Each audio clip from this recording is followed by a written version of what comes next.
Raider Nation, what's going on? You're watching the Raiders Report. Today's mailbag is presented by our awesome new sponsor, Roan. Use promo code CHAT to get 20% off your order at roan.com/chat. If you're wondering how I got this awesome brand new commuter dress shirt, you can look and find it in the comments section. I'm going to put some links down there as well. Hooking up the nation.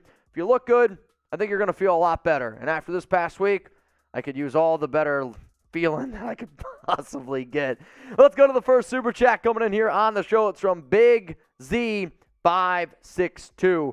Raiders are plus 255 to make the playoffs as of today at 1-4. Even the Vegas odd makers are not giving up just yet. Steelers plus 18. That's a great example. The Steelers are plus 1,800 at 1-4. Raiders are plus 255 at 1-4. It's the remainder of the schedule. And if you watch the Raiders games, that team's talented. You don't play the Chiefs the way that you did in a game that was totally against you, and you battle them like you did on Monday Night Football in Arrowhead, if you don't think that they're a talented team. They're clearly a talented team. They just got to finish this game off, man. Let's go to Brandon Jasper. Rain, snow, or shine, nation until I die. Can't give up now. I don't think I've ever heard of this one yet, but shout out to you, Brandon. I know you shaved your mustache. I got to shave mine pretty soon. Let's go to Xavier Foster. It sucks, but this may not be our year. The young O-line is coming along. The offense is finding itself, and to a degree, the defense is too. I'm confident in next year's team.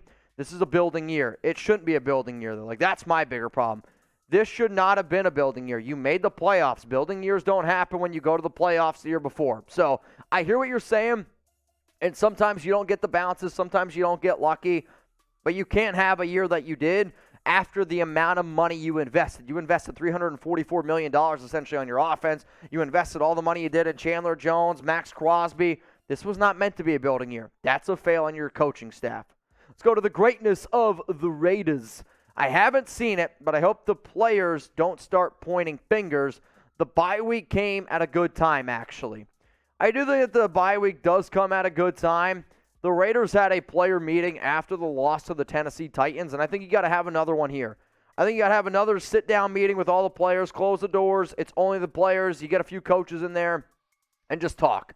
Let it all vent out. I do think that that can go a very long way. And if there's any Raiders players out there that want to vent in my comments, hey, bro, go for it. That's what the Raiders Report's about. It's about the nation interacting as one, talking about it. I like good conversation.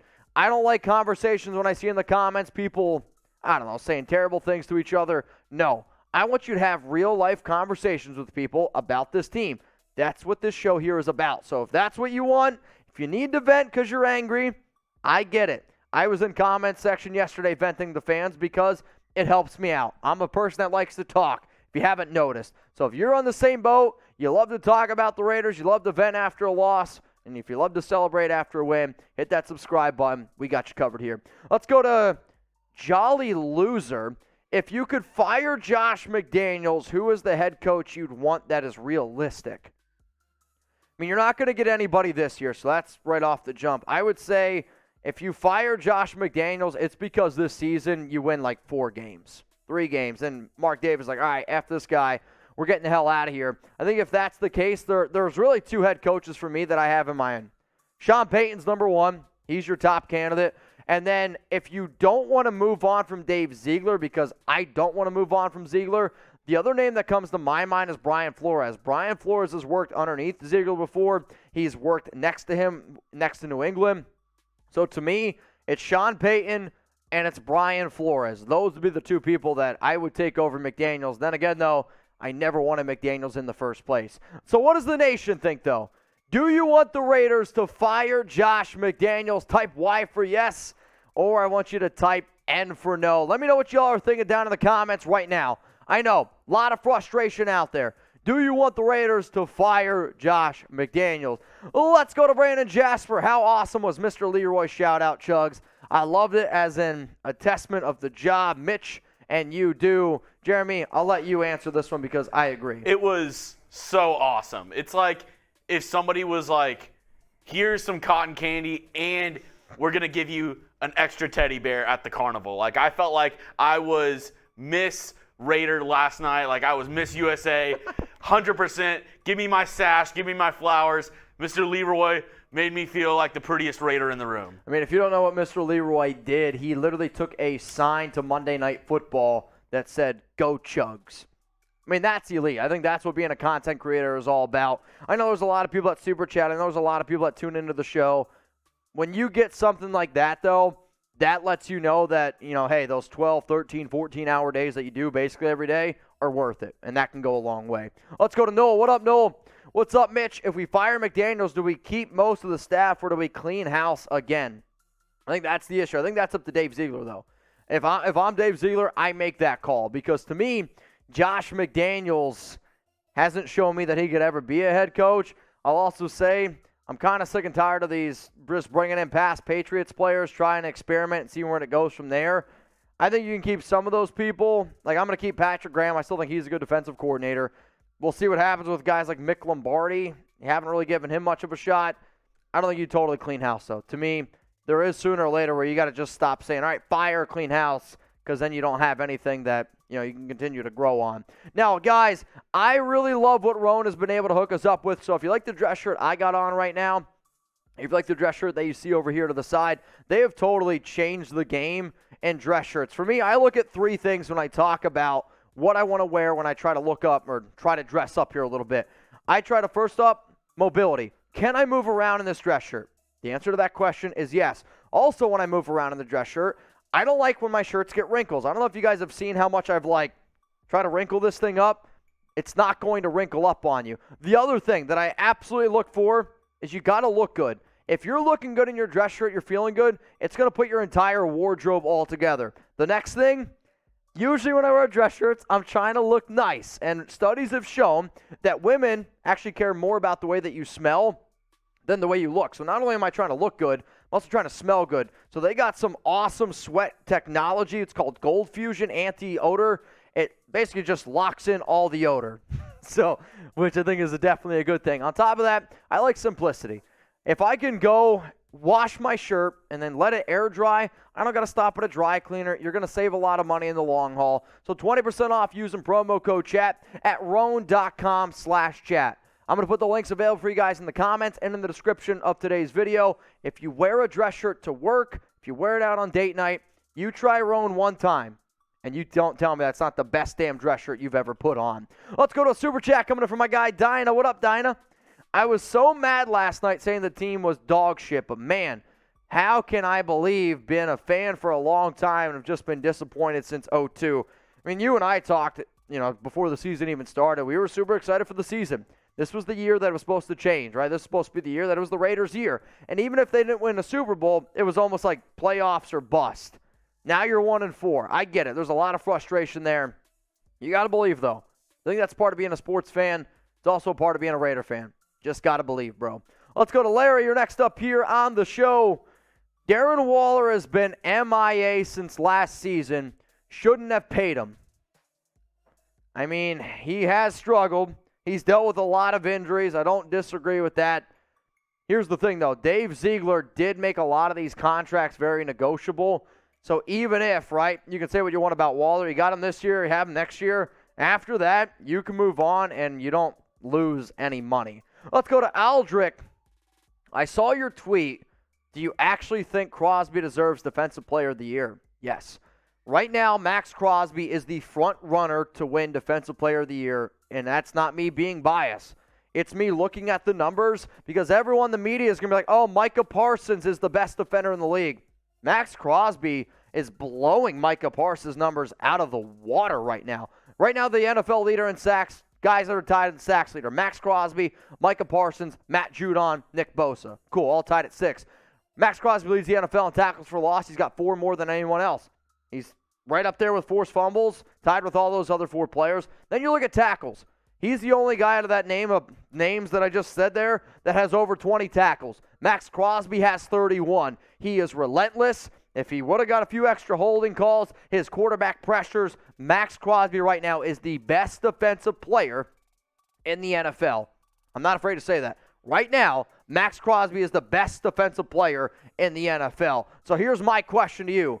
Do you think that Crosby deserves to be Defensive Player of the Year? Because this has been something that I've talked about multiple times, that I've said, it's kind of funny when I see other like Raiders beat reporters, I use that in air quotes, they're like, oh, he's now elite. No, well, he was elite last year.